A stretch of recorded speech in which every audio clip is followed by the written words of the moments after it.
Ever since I woke up today, every fiber of my being has just told me, don't do it, don't do it. You know how it's gonna end, you know it's not gonna go well, but by God, we live in a society, and there are rules, and I'm gonna have to do it. Just like how every episode with Q in it has to have Q in the title.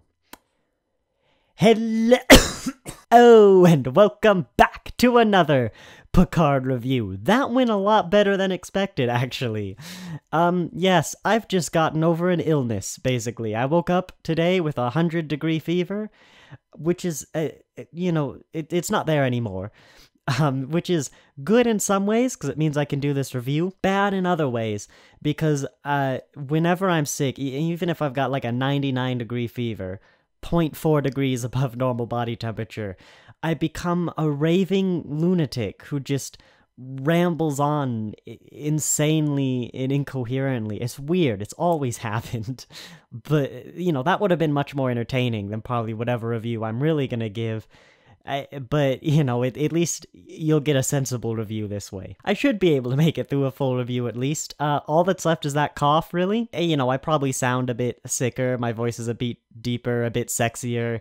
I've probably got sniffles, and every now and then maybe I'll have like a runny nose or something there. It often looks like it, because I drink water and then I don't realize it, and it looks like I've got a runny nose, and it bothers me in the editing, but this time it might actually be a runny nose. And also, how long has it been since we've been before the episode's released? I mean, yeah, I'm rambling though. By the way, the reason I'm in probably the same sweatshirt as last week and generally a bit unkept is because I have been sick for basically since the last Picard review on Monday, which, I felt a lot angrier and more ranty than I looked in the editing. I thought this episode was gonna have a real rough time, this one we're about to watch, because I thought I'd be sick, and like even lower decks would have a hard time pleasing me.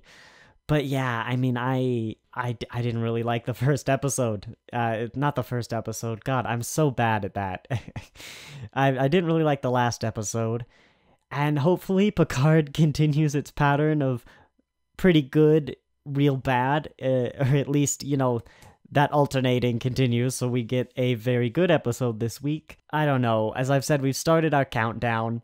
If this episode is real bad and next episode is real bad, then we'll switch into live streams. But given that the 4-day-old review of last episode has already outclipped Discovery's viewing figures and has performed the same, like as a really average review, I've come to realize that for whatever reason, you all really want to hear me review these series.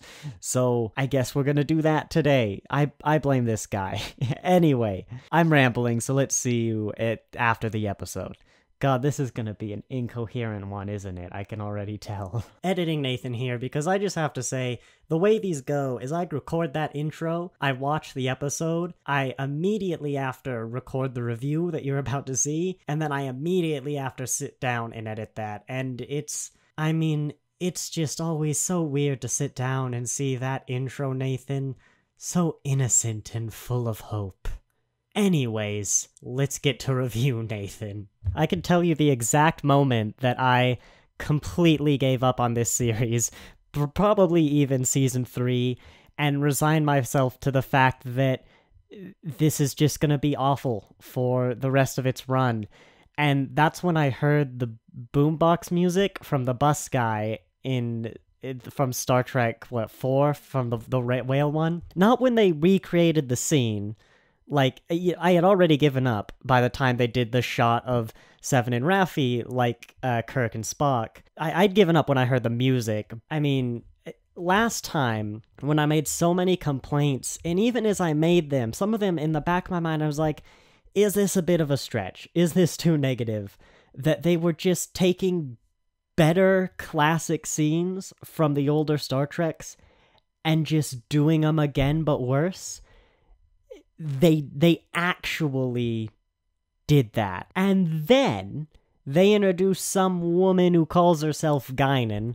I'm not sure why, because of course you already established that Guinan can control her age, and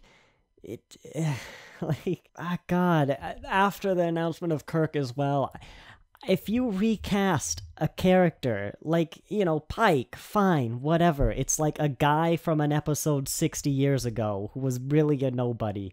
Recast Pike, sure, right? When you recast a major character with history, I have zero interest whatsoever. Like, maybe Whoopi Goldberg was unavailable to do more than just her one little cameo. I think she's got her own show. I don't really know how busy she is. But do you know what that means? It means you don't put Guinan in your show. Deep Space Nine really wanted Ro Laren as the Bajoran liaison to the station, but her actress, I can't remember who she was, didn't want to do it.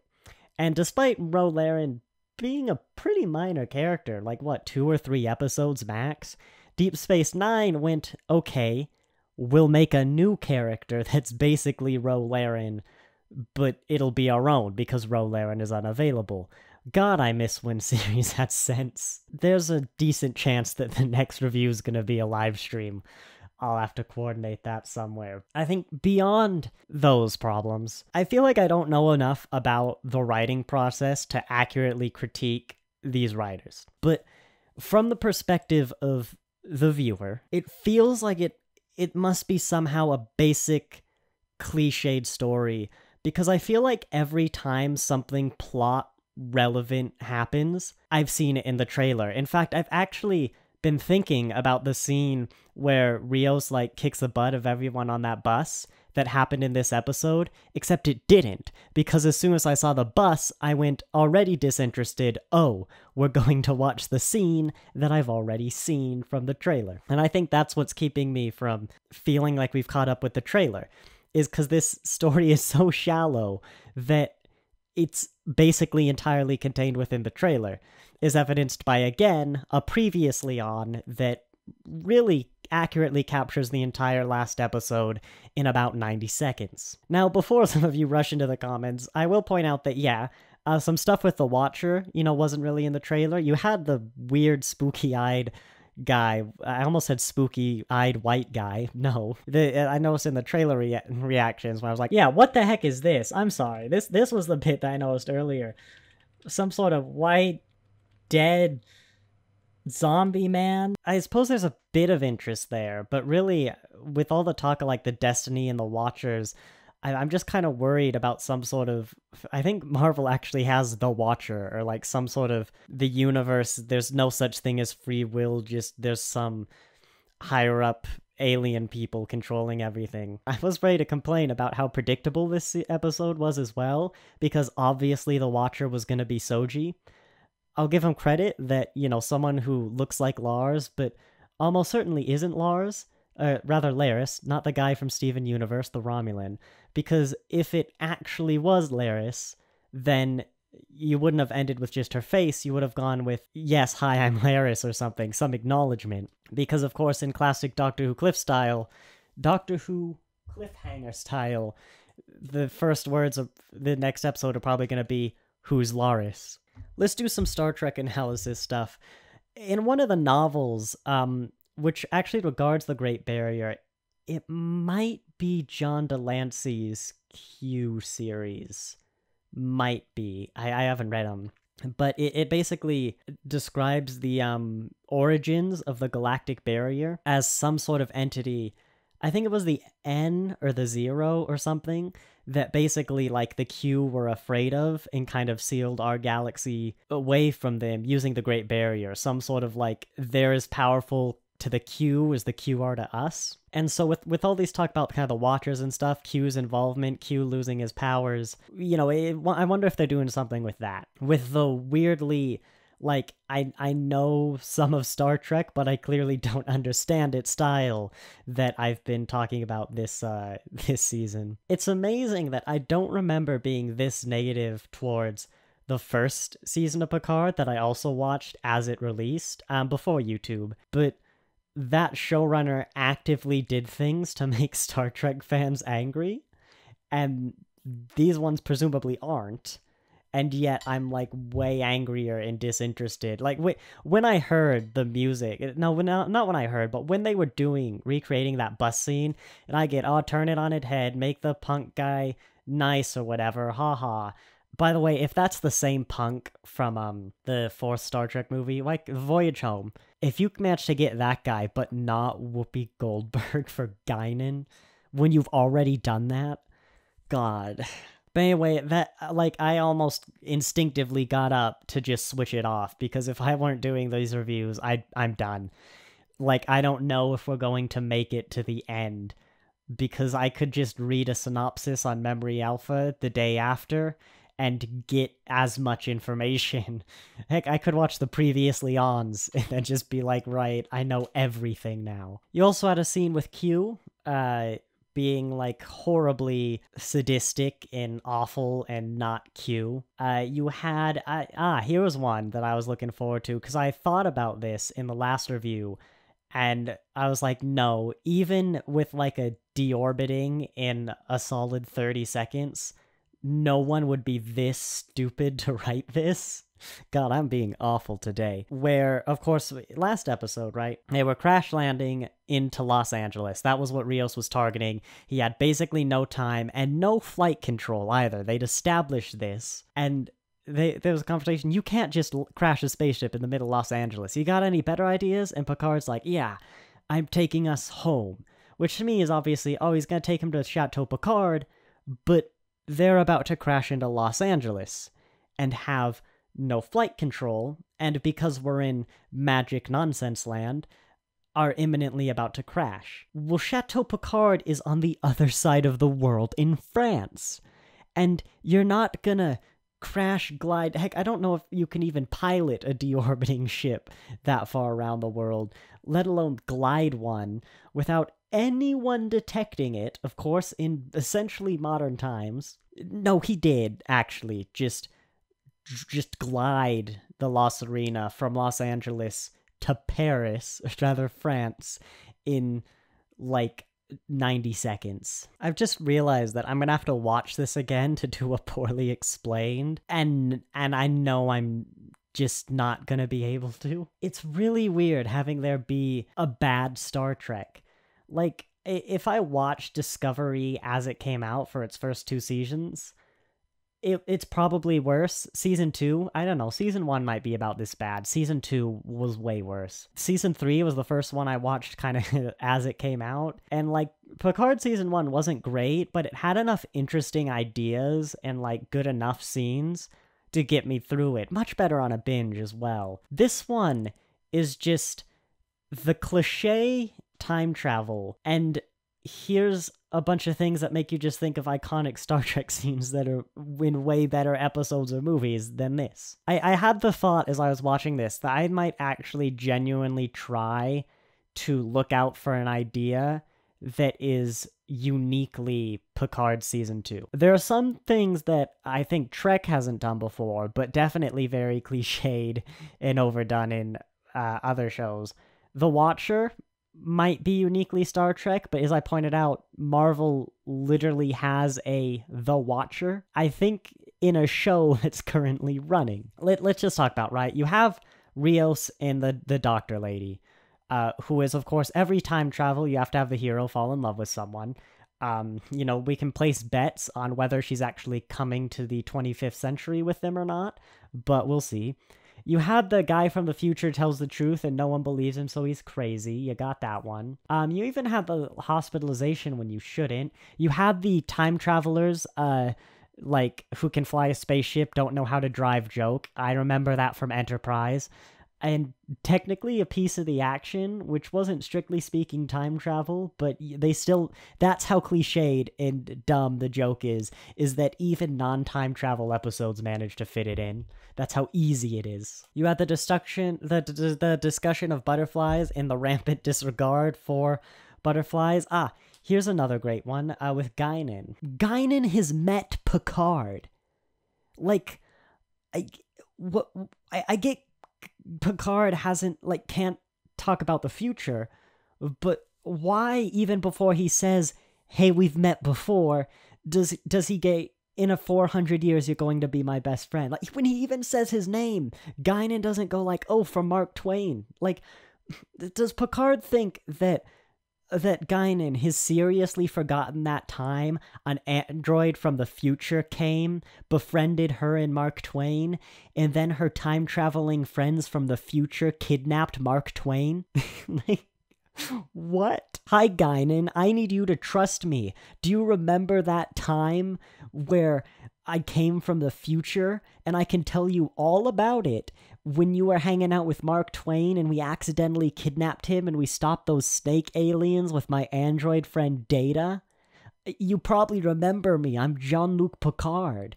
From that time with Mark Twain and the time-traveling snake ghost aliens and the android. Anyone who had any hopes of any background between Guinan and Picard's intimate personal relationship, just throw them out the window, because I guess we've forgotten Time's Arrow exists somehow.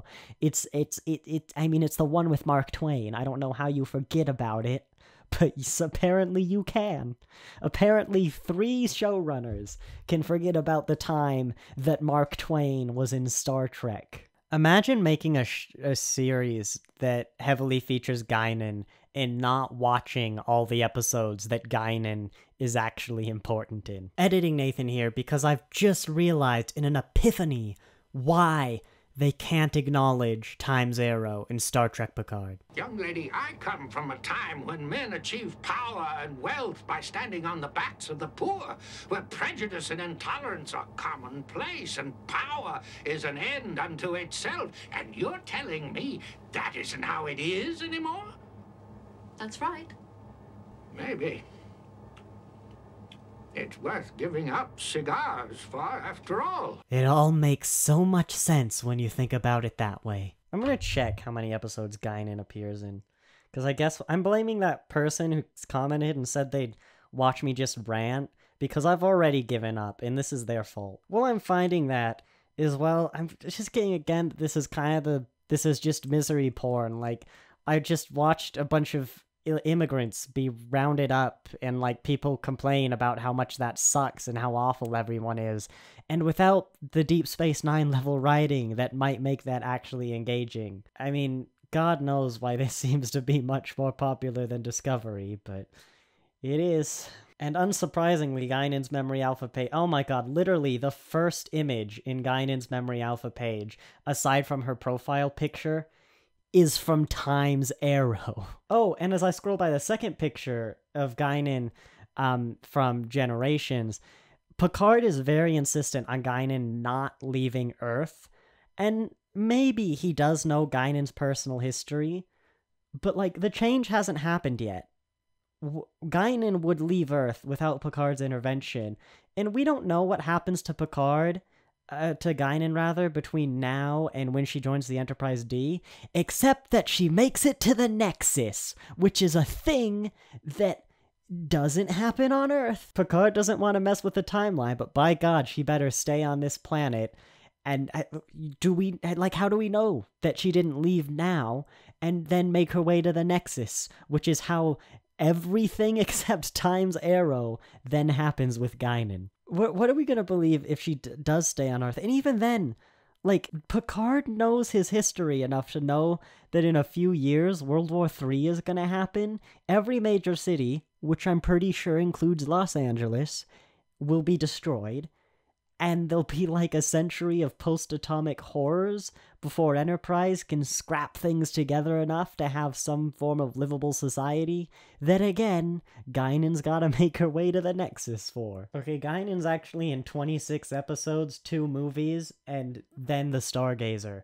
This episode isn't on Memory Alpha yet. Alright, fine, I'll give him that, but Time's Arrow is literally the first image on her Memory Alpha page. Should we just get by this scene by scene? Because this was an unapologetic rant, and I mean, I gave up. As I said, I've given up because I don't care if everything after this episode surpasses The Visitor level quality in every episode and is the finest thing in all of science fiction, because you will never take away anything from this season more than that time they redid the boombox scene from The Voyage Home. And yeah, I've given up. Let's do the scene by scene. Oh, and Q made a brief appearance, so now I gotta come up. You know, the subtitle can't just be I give up, because it's gotta have a Q in it now. You know what? No, I've properly given up. I'm just gonna skim this, and we're gonna see if there's any scene that jogs my memory.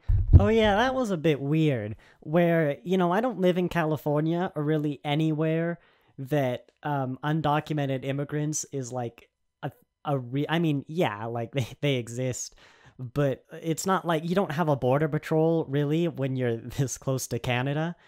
And so I was kind of trying to figure out if the kind of people who would do the border patrol stuff, I don't know if ICE is a real organization. I think I looked this up in the trailer analysis and it wasn't.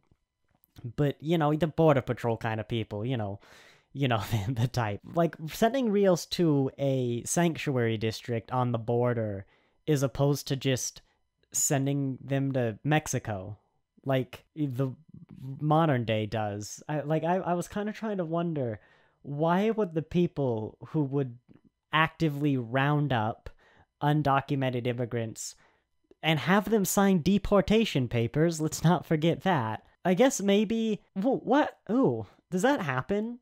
Because I was thinking, maybe because Rios, they obviously can't prove that Rios is like a Mexican citizen. They can't send him to Mexico. So you'd have to put him in a sanctuary district. I bet the case of citizenless undocumented immigrants probably does not happen a lot. But you know what? I'll allow that if he doesn't. But okay, what about everyone else in the bus? Maybe they're going to across the border? I don't know, but I'd be willing to accept that. Like, obviously, because he's not Mexican, they can't prove he's like a Mexican citizen, so maybe Mexico won't take him. I don't actually know what the process of deporting people to Mexico is. As I said, it's the sort of things I don't know living this far north. I just know that people like... Actually, I shouldn't point to them. People like ICE aren't the good guys. Thinking about it as well, it's kind of weird that they haven't actually defined a sanctuary district. Like, Picard would know what one is. Maybe a few of the people there. But, like, Seven, who lived her life as a Borg, then is part of Voyager, then a terrorist. Like, yeah, most of us do, but there's a fair few people who I think just kind of start with the modern stuff who really would have no idea what a sanctuary district is. We had a particularly offensive "you'll have to trust me" when she was beaming them out, when then the actual explanation of the ship... Actually, that's worse. The actual explanation of the ship can't handle moving people for transport takes as much time to say. I thought she had them stop because if you beam them out of, you know, the moving police car, then you suddenly have a moving police car with no driver rather, just streaming down the highway at 60. But apparently no, that wasn't the concern. The concern was that actually she just can't do it. You know, if she could have done it, she would have let that police car just create loads of butterflies. But no. Not to mention, of course, the butterflies of beaming them out from the police car. But, you know, when have they ever respected butterflies? And we're done. I will probably see you next time. We'll try at least one live stream before giving up entirely. You'll probably get a normal review next time. But just because I don't think I'll have time to organize, like, timing a live stream and everything. I mean, I have better things to do already than watch this show. And I don't know if we're gonna make it 6 more weeks. Are we 40% through the story already? Oh my god, we are. This did not have to be a 10-part story. But hey, that's Picard for you, isn't it? Let me know what you think about videos like this, because I suspect that's all you're gonna get with Picard from here on out. And I'm not gonna become just angry rant.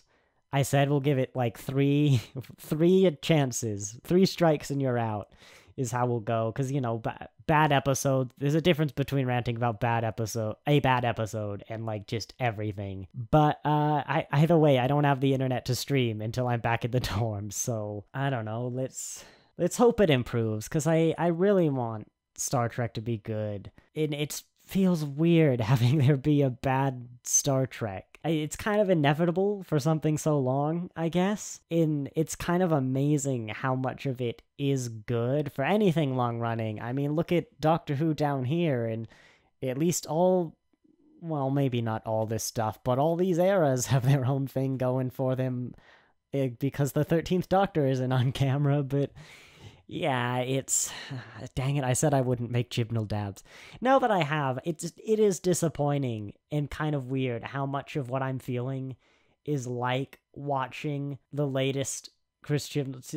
watching Flux and stuff, where it was just a lot of things that was like, oh yeah, I remember that time in this better episode where this thing happened, and I hope Strange New Worlds can pick things up. At the very least, it should be episodic. So, you know, if every episode of Strange New Worlds is bad, that would be weird, actually. At what point am I... If it's episodic, if the whole season is bad, is that just ranting about a bad episode every time? What actually happened in this episode? Okay, from every character's perspective, Rios was processed by Homeland Security. That's his story. Seven and Raffi found out where Rios was going and beamed somewhere. Don't know where, but they beamed there. Picard met Guinan, as we all knew he would. Well, no, he met some woman just calling herself Guinan, which I don't think we all knew that would happen. And then he went to find the Watcher. That's probably the most, you know, that was probably a good 5-10 minutes of content. At least Picard had the dignity not to have us watch someone vomit, as she felt the disturbance in the timeline that hasn't happened yet. And Girardi's just still hasn't turned off the Borg Queen. Why is she on? No one knows, but she's certainly on. And yeah, that's what happened this episode. Oh, and Q is there just to make me put a letter in. Is I Q up? If I can't say it, it's probably not good enough. I want this episode to be called I Give Up, but I gotta put a Q in there. I Q up. I give cup. Q give up. I get up. I'll have to get creative. Thanks for watching, and I'm sorry, but I will see you next time.